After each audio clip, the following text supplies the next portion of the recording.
Hello दोस्तों, सभी को नमस्कार। तो दोस्तों, मैं योगेंद्र आप सभी का success study circle YouTube channel पर स्वागत करता हूं। तो जैसे कि अपना टॉपिक चल रहा था राष्ट्रपति के बारे में अपन पढ़ रहे थे, और जो अपनी लास्ट क्लास थी उसमें अपन ने लास्ट में देखा था अनुच्छेद 73 के बारे में।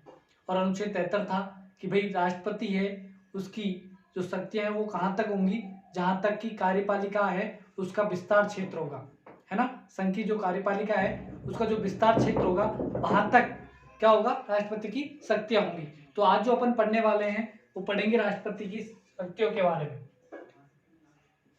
किसके बारे में पढ़ेंगे? राष्ट्रपति की शक्तियों के बारे में, है ना। शक्तियों के बारे में तो आपको पता होगा कि भाई राष्ट्रपति की शक्तियां कौन कौन सी होती है। तो जैसे कि राष्ट्रपति के जो कार्य होते हैं वही एक तरह से क्या होती है, उसकी शक्तियां, है ना। तो ध्यान देना कि राष्ट्रपति कौन कौन से कार्य करता है। तो आपको पता होगा कि जो राष्ट्रपति है वो कार्यपालिका संबंधी कार्य करता है। तो वो कौन सी शक्ति हो गई उसकी? कार्यपालिका संबंधी शक्ति हो गई, है ना। दूसरे नंबर पर अपन बात करें कि विधायी कार्य करता है, तो वो कैसी शक्ति होगी? विधायी शक्ति हो गई, ठीक है। फिर आगे अपन बात करें कि विधायी शक्ति के बाद क्या, वित्त शक्ति, वित्तीय शक्ति, यानी वित्तीय कार्य करता है, तो ये भी क्या हो जाएगी, एक तरह से वित्तीय शक्ति उसकी। और अपन बात करें सैन्य शक्ति के बारे में, है ना, क्योंकि सैन्य कार्य भी करता है, क्योंकि तीनों सेनाओं का मुख्य सेनापति होता है कौन? राष्ट्रपति। तो उसकी वो क्या हो गई, सैन्य शक्ति हो गई, ठीक है। अगले पॉइंट पर अपन बात करें कि उसकी आपातकालीन शक्तियों के बारे में। आपातकालीन, कौन सी? आपातकालीन शक्तियां, ठीक है। तो इस प्रकार से जो भी राष्ट्रपति कार्य करता है, जो उसके मुख्य कार्य होते हैं उनको ही अपन क्या कहते हैं, एक तरह से उसकी शक्तियां, है ना। कि जैसे वो कार्यपालिका संबंधी कोई कार्य करेगा तो वो कार्यपालिका शक्ति हो जाएगी, विधायी संबंधी कोई कार्य करेगा तो वो विधायी शक्ति हो जाएगी, वित्तीय संबंधी कोई कार्य करेगा तो वित्तीय शक्ति हो जाएगी, और सैन्य शक्तियों के बारे में, सैन्य कोई कार्य करेगा तो उसकी सैन्य शक्ति हो जाएगी, और आपातकालीन स्थिति में वह कोई कार्य करता है तो वो उसकी कैसी शक्ति हो जाएगी? आपातकालीन कार्य शक्ति। और एक कौन सी बच गई? एक और है हमारी, कौन सी? कानूनी, है ना, जो कानून निर्माण करती है। विधायी तो हो गई कैसी, कानून व्यवस्था, है ना। और एक कौन सी? न्यायिक शक्ति, है ना, उसको अपन क्या बोलते हैं, जो कानून निर्माण, वो न्यायिक शक्ति, जिसके में कि जैसे कि अपन ने वो पढ़ा था कि जो राष्ट्रपति है वो सजा को माफ कर सकता है या फिर कम कर सकता है, वो किस में आ जाएगी? न्यायिक शक्ति में, है ना। तो इस चीज का विशेष ध्यान रखना कि कितनी शक्ति हो गई प्रमुख? 6 प्रकार की शक्तियां होती है राष्ट्रपति के पास। इन सब के बारे में आज अपन पढ़ने वाले हैं, ठीक है। तो अपन एक एक शक्ति के बारे में देखेंगे, ठीक है। तो सबसे पहले अपन बात करेंगे कार्यपालिका शक्ति के बारे में। किसके बारे में बात करेंगे? कार्यपालिका शक्ति के बारे में, ठीक है। फर्स्ट बिंदु पर अपन बात करने वाले हैं कार्यपालिका शक्ति के बारे में, है ना। किसके बारे में बात करेंगे? कार्यपालिका शक्ति के बारे में। तो आपको पता होगा जब हमने अनुच्छेद 52 पढ़ा था तो उसमें पढ़ा था कि भारत का एक राष्ट्रपति होगा, ठीक है। और अनुच्छेद 53 में अपन ने क्या पढ़ा था कि संघ की संपूर्ण कार्यपालिका शक्ति किसमें नियुक्त होगी? वो राष्ट्रपति में होगी। तो ये कैसा कार्य? कार्यपालिका संबंधी कार्य। तो पहला बिंदु तो यही हो गया कि भाई जो अनुच्छेद 53 है वो किस में आएगा? कार्यपालिका शक्ति के अंतर्गत। और उसमें क्या है? संघ की कार्यपालिका, संघ की कार्यपालिका की समस्त शक्ति, संघ की कार्यपालिका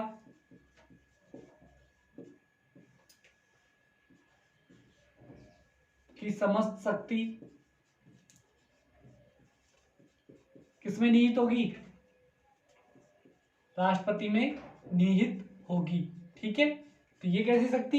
इसकी कार्यपालिका संबंधी शक्ति, ठीक है। अब बात करते हैं अनुच्छेद नंबर 75 की। तो इसमें क्या है? 75 में प्रधानमंत्री की नियुक्ति। तो प्रधानमंत्री की नियुक्ति कौन करता है? राष्ट्रपति करता है, ठीक है। तो यही है कि भाई जो प्रधानमंत्री है, प्रधानमंत्री और जो मंत्रिपरिषद है प्रधानमंत्री की, उसकी नियुक्ति कौन करेगा? वो करेगा राष्ट्रपति। ठीक है, एक बात करते हैं अनुच्छेद 76 की। इसमें क्या है? इसमें क्या है कि जो न्यायवादी है उसकी नियुक्ति कौन करेगा? उसकी नियुक्ति कौन करेगा? राष्ट्रपति। ठीक है, ये भी इसकी कार्यपालिका संबंधी शक्ति है। अब बात करें अनुच्छेद नंबर 77 की, तो इसमें क्या है कि भाई अनुच्छेद 77 में क्या है कि भारत सरकार के जो भी कार्य होंगे ना, वो किसके नाम से होंगे? वो राष्ट्रपति के नाम से होंगे। और वो आपने देखा भी होगा कि कोई भी कार्य होता है वो किसके नाम से होता है? राष्ट्रपति के ही नाम से होता है। ठीक है, तो अनुच्छेद 77 है वो भी कार्यपालिका संबंधित से संबंधित है कि जो संघ है, संघ के समस्त कार्यपालिका संबंधी कार्यपालिका संबंधी समस्त कार्य किसके नाम से होंगे? राष्ट्रपति के नाम से। ठीक है, तो इस चीज का ध्यान रखना कि समस्त जो कार्यपालिका के कार्य हैं संघ के, वो किसके नाम से होंगे? वो राष्ट्रपति के नाम से होंगे। ठीक है, अब आगे बात करें अनुच्छेद 155 की। तो अब तक तो जो अपन ने देखे थे वो देखे थे कहाँ के? केंद्र के, यानी कि संघ के। ठीक है, अब अपन बात करते हैं किसकी? राज्य में आ जाते हैं, है ना। तो राज्य में कौन होता है? राज्यपाल होता है। तो राज्यपाल की नियुक्ति कौन करता है? राज्यपाल की नियुक्ति कौन करता है? राष्ट्रपति। ठीक है, कौन करता है? राष्ट्रपति। तो ये चीज भी ध्यान रखना, राष्ट्रपति राज्यपाल की नियुक्ति कौन करेगा? राष्ट्रपति। कौन सा अनुच्छेद? 155। राष्ट्रपति की कैसी शक्ति? कार्यपालिका शक्ति। ठीक है, अब बात करें अगले अनुच्छेद नंबर 239 की। 239 की। ठीक है, तो ये तो राज्य की बात होगी। अब केंद्र शासित प्रदेशों की बात करें। केंद्र शासित प्रदेशों के प्रशासक, कौन? प्रशासक को की नियुक्ति कौन करेगा? तो इनकी नियुक्ति कौन करेगा? राष्ट्रपति। ठीक है, तो ये हो गई कैसी? कार्यपालिका शक्ति। ठीक है, तो इनको बस याद रखना है आपको। कौन कौन से अनुच्छेद? 53 अनुच्छेद की कार्यपालिका की समस्त शक्ति किसमें नियुक्त होगी? राष्ट्रपति में नियुक्त होगी। अनुच्छेद 75 की बात करें तो प्रधानमंत्री और मंत्रिपरिषद है, इसकी नियुक्ति कौन करेगा? राष्ट्रपति करेगा। अनुच्छेद 76 की बात करें, महान्यायवादी की नियुक्ति कौन करेगा? राष्ट्रपति करेगा। बात करें अनुच्छेद 77 की, तो इसमें क्या है कि इसमें जो संघ के समस्त कार्यपालिका संबंधी जो भी कार्य है वो किसके नाम से होंगे? वो राष्ट्रपति के नाम से होंगे। फिर बात करें अनुच्छेद 155 की कि भाई राज्यपाल की नियुक्ति है वो भी राष्ट्रपति के नाम से होगी। और जो 239 है अनुच्छेद, वो क्या कहता है? केंद्र शासित प्रदेश है उसके जो प्रशासक है, यानी कि उपराज्यपाल अपन जिनको कहते हैं, उनकी नियुक्ति कौन करेगा? राष्ट्रपति करेगा। तो ये जो संपूर्ण है वो कार्यपालिका संबंधी शक्ति है राष्ट्रपति की। ठीक है, और ये आपको याद रखनी है, क्योंकि यहाँ से अगर आपसे प्रश्न पूछेगा तो किस प्रकार से पूछेगा कि निम्न में से राष्ट्रपति की कार्यपालिका शक्ति है। ठीक है, एक ऑप्शन इनमें से मिलेगा और 3 ऑप्शन आपको अदर मिल सकते हैं। या फिर आपसे ऐसे भी पूछा जा सकता है कि भाई जो कार्यपालिका शक्ति है वो निम्न में से कौन सी नहीं है। तो 3 तो यहाँ से दे देगा, एक आपको कोई और दे देगा, तो वो आपको छांटनी होगी। लेकिन अगर आपको ये 5 शक्तियाँ याद है तो आपका क्वेश्चन किसी भी तरीके से पूछा जाए गलत नहीं होगा। ठीक है, तो ये होगी कार्यपालिका शक्ति। अब अपन बात करें न्यायिक शक्तियों के बारे में। किसके बारे में? न्यायिक शक्तियों के बारे में। ठीक है, पहली शक्ति पढ़ ली अपन ने जो कार्यपालिका शक्ति थी। अपन बात कर रहे हैं अब न्यायिक शक्ति के बारे में। किसके बारे में? दूसरे नंबर पर अपन बात कर रहे हैं न्यायिक शक्ति के बारे में। ठीक है, किसके बारे में बात कर रहे हैं? न्यायिक शक्ति के बारे में। तो न्यायिक शक्ति जैसे नाम से आपको पता लग रहा है कि कोई भी ऐसा कार्य होगा राष्ट्रपति का जो न्याय से संबंध रखता होगा, वो न्यायिक शक्ति के अंतर्गत आएगा। ठीक है, और हमने अनुच्छेद 72 भी पढ़ा है। अनुच्छेद 72 पढ़ा है ना, उसमें क्या पढ़ा था कि भाई राष्ट्रपति है वो क्या कर सकता है? सजा को कम कर सकता है या फिर माफ कर सकता है किसी भी अपराधी की सजा को, है ना। तो वो भी इसी में आएगा। और वो कौन सा अनुच्छेद था? वो था अनुच्छेद नंबर 72। ठीक है, इसमें क्या पढ़ा था हमने कि अपराधी की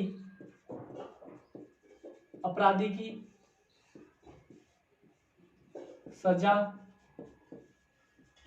को कम करना या फिर माफ करना, ये किसके अंतर्गत आएगा? राष्ट्रपति की न्यायिक शक्ति के बारे में। ठीक है, अब बात करें अनुच्छेद नंबर 124 की। 124 की, तो इसमें क्या है कि भाई जो सुप्रीम कोर्ट है उसके जो मुख्य न्यायाधीश है और अन्य न्यायाधीश है उनकी नियुक्ति कौन करेगा?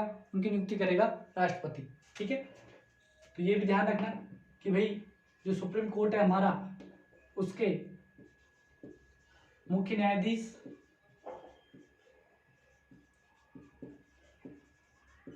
तथा जो अन्य न्यायाधीश है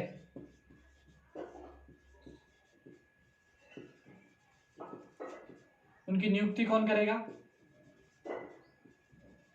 कौन करेगा? राष्ट्रपति। ठीक है, और अपन बात करें कि भाई ये तो गए सुप्रीम कोर्ट के मुख्य न्यायाधीश। अब बात करें कि भाई नियुक्ति तो कर दी, अगर इनको पदमुक्त करना है तो कौन करेगा? तो पदमुक्त भी कौन करेगा? राष्ट्रपति ही करेगा। और ये लिखा गया है कौन सा अनुच्छेद में? अनुच्छेद नंबर कौन सा? 124 की बात करें तो 124 का भी 4 पार्ट। ठीक है, तो इसको भी ध्यान रखना। और बात करें कि इनको शपथ, तो शपथ भी राष्ट्रपति दिलाएगा। ठीक है, कौन दिलाएगा? राष्ट्रपति दिलाएगा। और ये किस अनुच्छेद में लिखा गया है? तो ये लिखा गया है अनुच्छेद 124(6) के अंतर्गत। ठीक है, तो ये तीनों बिंदु भी ध्यान रखना कि भाई जो मुख्य न्यायाधीश है उसकी नियुक्ति कौन करेगा? राष्ट्रपति 124 के अनुसार, और अनुच्छेद 124(4) के अनुसार उनको हटा भी सकता है कौन? राष्ट्रपति। उसके बाद अगर शपथ दिलानी है उनको तो 124(6) के अनुसार राष्ट्रपति ही शपथ दिलाएगा। ठीक है, अब बात करते हैं अनुच्छेद नंबर 126 की। कौन से की? 126 की। आपको पता होगा कई बार ऐसा भी होता है कि जो मुख्य न्यायाधीश है वो नहीं होता है, तो उसकी गैर मौजूदगी में, यानी कि उसका पद जब खाली है तो हमें किसकी नियुक्ति करनी पड़ती है? एक कार्यकारी मुख्य न्यायाधीश की नियुक्ति करनी पड़ती है। तो वो नियुक्ति कौन करेगा? वो राष्ट्रपति करेगा। और ऐसा लिखा गया अनुच्छेद 126 में, यानी कि सुप्रीम कोर्ट के कार्यकारी मुख्य न्यायाधीश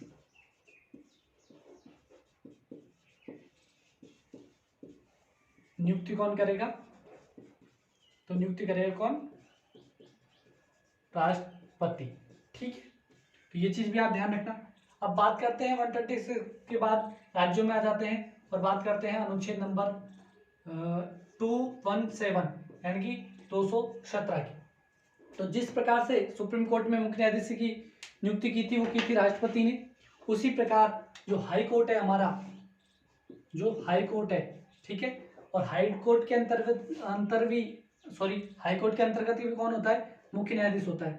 तो हाई कोर्ट के मुख्य न्यायाधीश फिर अन्य न्यायाधीशों की नियुक्ति कौन करता है? तो उनकी नियुक्ति कौन करता है? उनकी नियुक्ति करता है राष्ट्रपति। कौन करता है? राष्ट्रपति।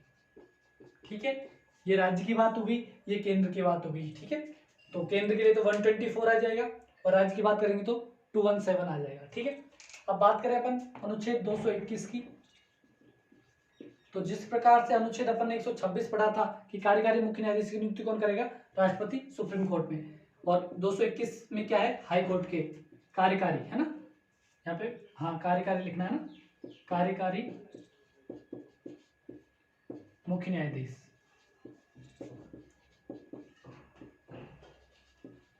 इसकी नियुक्ति कौन करेगा? राष्ट्रपति ही करेगा। ठीक है, और एक अनुच्छेद और है, वो है अनुच्छेद नंबर 143। कौन सा? 143।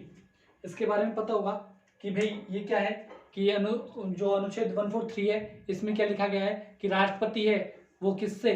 सर्वोच्च न्यायालय के मुख्य न्यायाधीश से परामर्श मांग सकता है। ठीक है, क्या लिखा गया है अनुच्छेद 143 में कि राष्ट्रपति, ठीक है, यानी प्राइम मिनिस्टर लिख दे, सॉरी प्राइम मिनिस्टर नहीं, प्रेसिडेंट यानी कि राष्ट्रपति, जो सुप्रीम कोर्ट है उसके मुख्य न्यायाधीश से परामर्श मांग सकता है। ये राष्ट्रपति की शक्ति है, कौन सी, न्यायिक।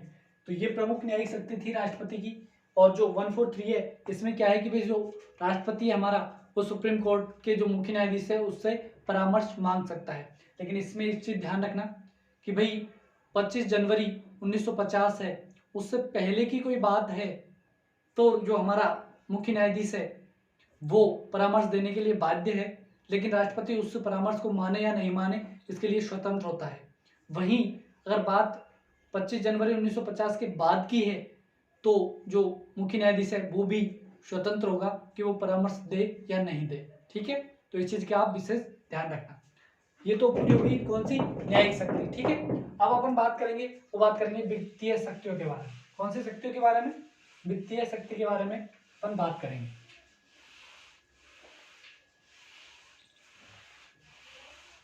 वित्तीय शक्ति कौन कौन सी है उनको भी देख लेते हैं एक बार। तो तीसरे पॉइंट पर अपन बात करने वाले हैं राष्ट्रपति की वित्तीय शक्ति। कौन सी शक्ति, वित्तीय शक्ति। ठीक है, तो आपको पता होगा जब हमने धन विधेयक पढ़ा था थोड़ा सा, तब मैंने आपको बताया था कि जो अनुच्छेद 109 है उसमें क्या लिखा गया है। तो उसमें लिखा गया है कि भाई जो धन विधेयक है ना, वो लोकसभा में जो प्रस्तुत किया जाता है वो किसकी अनुमति से प्रस्तुत किया जाता है, तो वो किया जाता है राष्ट्रपति की अनुमति से। तो वो कैसी शक्ति होगी उसकी, वित्तीय शक्ति। यानी कि जो भी धन से संबंधित कोई बात होगी और वो राष्ट्रपति के संदर्भ में होगी तो वो उसकी कैसी शक्ति हो जाएगी, वित्तीय शक्ति। तो जो बात करते हैं अपन अनुच्छेद नंबर 109 की, तो इसमें क्या लिखा गया है कि भाई जो धन विधेयक है, धन विधेयक किसकी अनुमति से पेश किया जाएगा, धन विधेयक लोकसभा में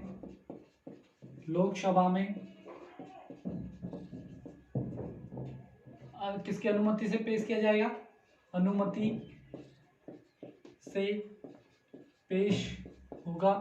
तो वो किसकी अनुमति होगी, वो होगी राष्ट्रपति।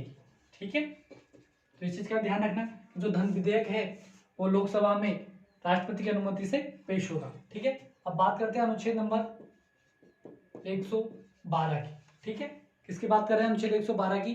तो जो अनुच्छेद 112 है उसमें क्या लिखा गया है, तो जो अनुच्छेद 112 है उसमें बताया गया है कि जो हमारा बजट जो प्रस्तुत होगा ना, कहाँ पर, संसद में, वो प्रस्तुत होगा किसके नाम से, राष्ट्रपति के नाम से। ठीक है, तो ये ध्यान रखना कि जो बजट है हमारा, बजट किसके नाम से प्रस्तुत होता है, तो वो राष्ट्रपति के नाम से होता है। ठीक है, बजट राष्ट्रपति के नाम से प्रस्तुत होगा।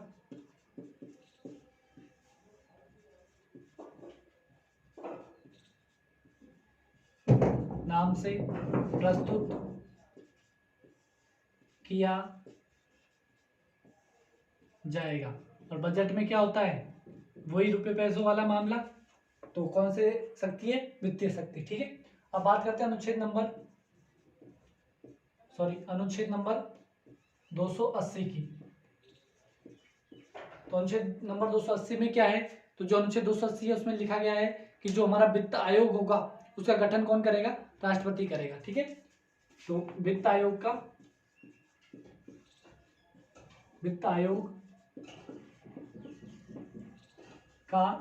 गठन, वित्त आयोग का गठन कौन करेगा, तो वित्त आयोग का गठन करेगा कौन, राष्ट्रपति। किस अनुच्छेद में लिखा गया है, अनुच्छेद नंबर 280 के अंतर्गत। ठीक है, अब बात करते हैं अनुच्छेद नंबर 267 और रह गया बीच में, 267 की बात कर लेते हैं, 267। ठीक है, तो इसमें क्या लिखा गया है जो भारत सरकार है उसकी जो आकस्मिक निधि कोष होता है वो किसके नियंत्रण में होगा? वो राष्ट्रपति के नियंत्रण में होगा, है ना। तो इस चीज को लिख लेते हैं अपन, भारत सरकार की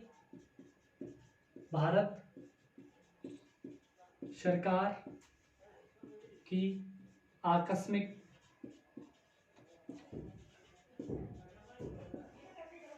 निधि कोष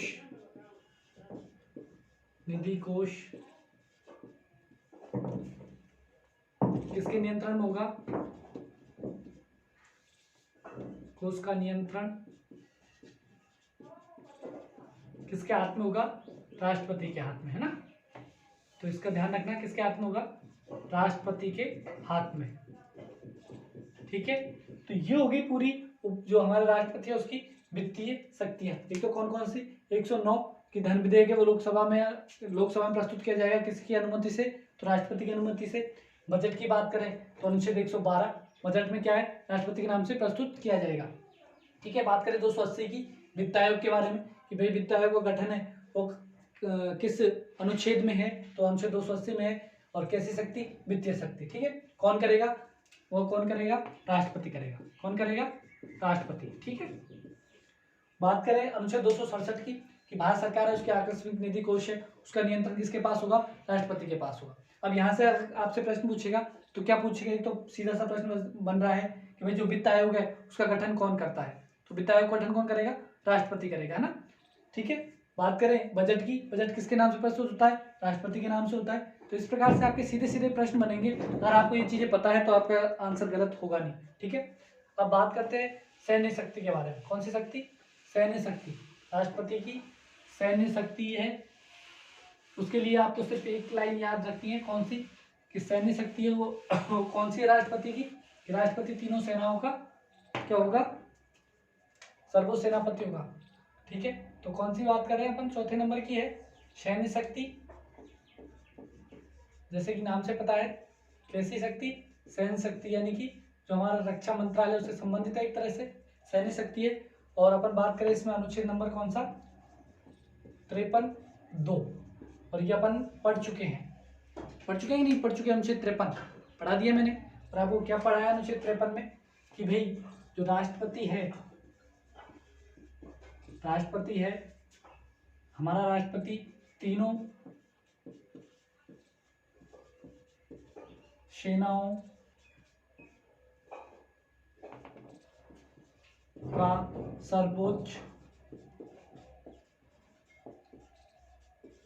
सेनापति होगा, ठीक है। यही है अनुच्छेद 53(2) में कि भाई जो राष्ट्रपति हमारा वो तीनों सेनाओं का सर्वोच्च सेनापति होगा। ये उसकी कैसी है? सैन्य शक्ति है।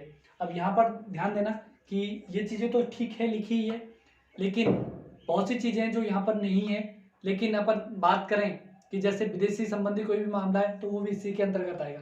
जैसे युद्ध हुआ, कोई समझौता हुआ, वो किसके नाम से होंगे? सारे राष्ट्रपति के नाम से होंगे। लेकिन ये इसके अंतर्गत अंतर्निहित है एक तरह से अपन बात करें तो, ठीक है। अब अपन बात कर लेते हैं कौन सी शक्ति बची हमारी? विधायी शक्ति और आपातकालीन शक्ति, ठीक है। तो विधायी शक्ति के बारे में बात करते हैं अपन। कौन सी शक्ति? विधायी शक्ति। बात कर रहे हैं कौन सी शक्ति के बारे में? 4 हो गई हमारी। 5वें नंबर की है विधायी शक्ति। विधायी शक्ति। और आप समझते होंगे विधायी शक्ति के बारे में कि भाई विधायी शक्ति क्या है। विधायक के बारे में आपको पता होगा कि भाई विधायक का मतलब क्या होता है कि भाई जो एक तरह से कानून निर्माण प्रक्रिया है वो विधायी शक्ति के अंतर्गत आती है, यानी विधायी कार्य है एक तरह से। तो आपको पता होगा कि जो हमारी संसद है वो किन किन चीज़ों से मिलकर बनी है। तो एक तरह से अपन संसद भी थोड़ा थोड़ा यहीं पे कंप्लीट कर लेंगे कि जो संसद है वो किन चीज़ों से मिलकर बनी है। लोकसभा, दूसरा राज्यसभा और तीसरा राष्ट्रपति। है क्या नहीं राष्ट्रपति? तो विधायी शक्ति आई कि नहीं आई? राष्ट्रपति आई ना। तो ये चीज़ ध्यान रखना कि भाई जो संसद है वो कौन से अनुच्छेद में है? बताओ कौन से अनुच्छेद में है? चलो लिखा ही देता हूँ मैं आपको, ठीक है। अपन बात करते हैं अनुच्छेद 79 की, ठीक है। 79 में है कौन? संसद। और 79 के बाद 80 अनुच्छेद की बात करें तो 80 में क्या आ जाएगा, राज्यसभा आ जाएगी। ठीक है, बात करेंगे 81 की, 81 की, 81 में क्या आ जाएगी, लोकसभा आ जाएगी। ठीक है, तो जो हमारी संसद है वो किन किन से मिलकर बनी है, तो वो बनी है किन किन से, राज्यसभा प्लस लोकसभा, ठीक है, प्लस राष्ट्रपति, तीनों से मिलकर बनी है। और राज्यसभा का बात करें अपन कौन से अनुच्छेद में, 80 में, इसका 81 में, इसका 52 में। ठीक है, इनको भी आप थोड़ा सा रिवाइज कर लिया करो ताकि आपको अच्छे से समझ में आ जाए। और जो संसद है उसका तो 79 है ही। ठीक है, और ये दोनों क्या होते हैं, ये दोनों तो क्या होते हैं, सदन होते हैं दो। ठीक है, ठीक है, सदन के ये क्या होता है, तीनों की बात करें तो तीनों तो क्या हो गए, अंग हो गए संसद के। ठीक है, ये दोनों सदन हो गए। इसको अपन क्या कहेंगे, इसको अपन क्या कहेंगे, अभिन्न अंग। क्या कहेंगे, अभिन्न अंग। इसको कभी भी भिन्न नहीं किया जा सकता। ठीक है, और ये हमारे लिए इंपॉर्टेंट क्यों है, तो आपको पता होगा कोई भी नियम या कानून जो बनता है वो किसके हस्ताक्षर से बनता है, राष्ट्रपति के हस्ताक्षर से। ठीक है, तो ये ध्यान रखना। अभिन्न अंग क्यों कहते हैं इसको, क्योंकि जो इनके हस्ताक्षर से क्या बनता है हमारा, नियम, एक्ट, कानून, कुछ भी आप कह सकते हो, वो किसके हस्ताक्षर से बनेंगे, राष्ट्रपति हस्ताक्षर से बनेंगे। इसलिए इसको क्या कहा जाता है, अभिन्न अंग कहा जाता है। ठीक है, इस चीज का ध्यान रखना है ना। तो ये भी एक तरह से किसके अंतर्गत आएगा, इसकी जो विधायी शक्ति है इसके बारे में ही आएगा। ठीक है, तो इनका आप ध्यान रखना थोड़ा सा कि भाई 79 अनुच्छेद है उसमें संसद का उल्लेख है, और संसद के अंतर्गत कौन होता है, राज्यसभा, लोकसभा और राष्ट्रपति। अब बात करते हैं अनुच्छेद नंबर 80 की, अनुच्छेद नंबर 81 की। तो 81 में आपको पता होगा कि क्या लिखा गया है कि भाई जो राज्यसभा है उसके अंतर्गत राष्ट्रपति है जो 12 सदस्यों को क्या कर सकता है, मनोनीत कर सकता है। ठीक है, तो 81 में क्या है, राष्ट्रपति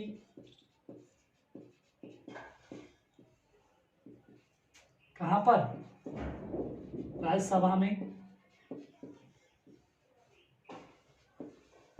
12, कितने, संख्या फिक्स है, ध्यान रखना, कितने सदस्यों को, 12 सदस्यों को मनोनीत कर सकता है। ये कैसी शक्ति, विधायी शक्ति। और ये जो 12 सदस्य होंगे ना वो कैसे होंगे, वो कला, विज्ञान, समाज है उसमें क्या होंगे, सर्वश्रेष्ठ जो होंगे, श्रेष्ठ व्यक्ति होंगे, उनको ही क्या करेगा, राष्ट्रपति नियुक्त कर सकता है। और ये लिखा गया है अनुच्छेद 80(1) के अंतर्गत। ठीक है, अब एक अनुच्छेद की और बात कर लेते हैं, अनुच्छेद नंबर 331 अनुच्छेद की बात कर रहे हैं। तो 331 में क्या है कि भाई जो आंग्ल भारतीय है और उनको क्या है कि उचित प्रतिनिधित्व नहीं मिल पा रहा है, तो क्या कर सकता है राष्ट्रपति, भारतीयों को लोकसभा में मनोनीत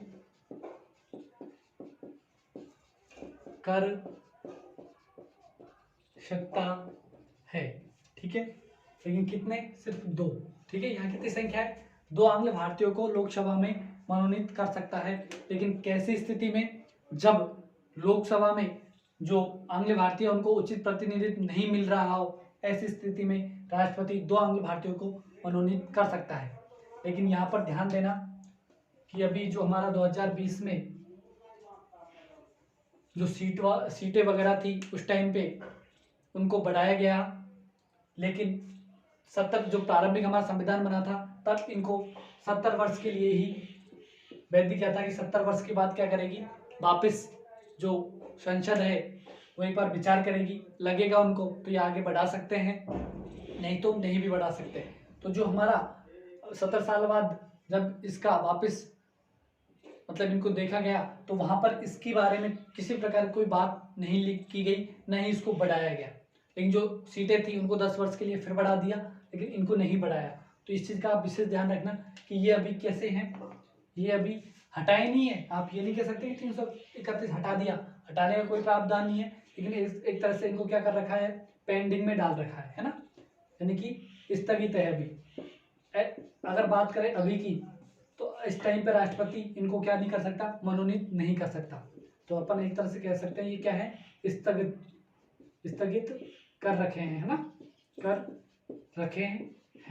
यानी कि वर्तमान स्थिति को देखें तो राष्ट्रपति वर्तमान में जो लोकसभा में आंग्ल भारतीय उनको क्या नहीं कर सकता, मनोनीत नहीं कर सकता, जब तक कि जो संसद है हमारी वो उसकी समय सीमा नहीं बढ़ाए। ठीक है, तो ये 5 प्रकार की जो शक्तियां थी वो राष्ट्रपति की कंप्लीट हुई। एक शक्ति और अपनी बच रही है, कौन सी, आपातकालीन शक्ति।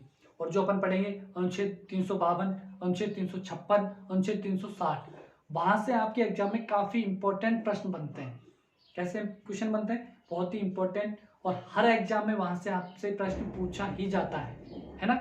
इसलिए अपन जो नेक्स्ट क्लास होगी उसमें स्पेशल जो आपातकालीन शक्ति है उसके बारे में बात करेंगे, तो वो क्लास छोड़ना मत, क्योंकि वहां से आपकी काफी इंपॉर्टेंट प्रश्न बनते हैं और 100% आपके एग्जाम में प्रश्न वहां से आता भी है। ठीक है, तो आज की जो क्लास थी वो कैसी थी, ठीक है, अगर अच्छी लगी हो तो लाइक करना, कमेंट करना, और ऐसी वीडियो और प्राप्त करने के लिए हमारे चैनल को सब्सक्राइब भी कर लेना जिन्होंने अभी तक सब्सक्राइब नहीं किया है। तो मिलते हैं नेक्स्ट क्लास में, तब तक के लिए जय हिंद, जय भारत।